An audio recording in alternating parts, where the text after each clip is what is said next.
At a joint sitting of the Parliamentary Standing Committees on Monday, Prime Minister Nikol Pashinyan discussed the state budget for 2022, in which defense spending will increase by 11%, reaching $720 million. Pashinyan stated that the government expects an economic growth rate of 7% in 2022, adding that the economy has exceeded all growth forecasts despite the political insecurity. The 2022 draft budget envisages a 55% rise in capital expenditures, which will amount to $730 million.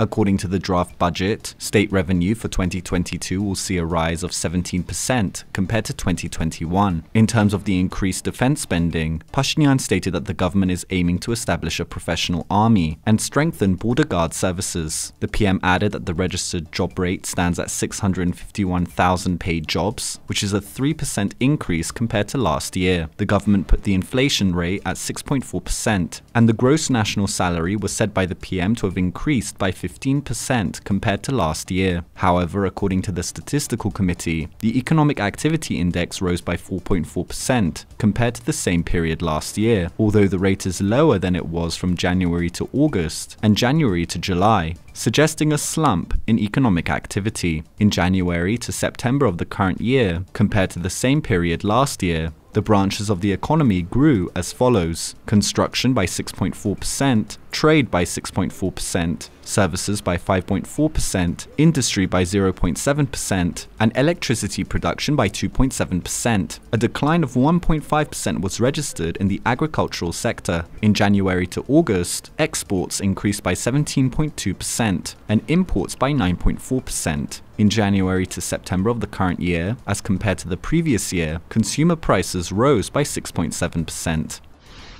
And Armenia's health ministry has proposed to the Ministry of Education to extend school holidays in order to curb the rise in COVID-19 cases. A health ministry spokesperson told ＳիվիլՆեթի that besides extending school holidays by 1 week, the ministry is proposing that universities move to distance learning. School holidays started on October 25th. And will last until October 31st. The current proposal will extend this period by a week. On October 24th, 1,184 new cases of coronavirus were confirmed, with 42 people dying after testing positive. Health officials are also raising the alarm regarding hospital capacity and the spread of the new deadly Delta variant in the country.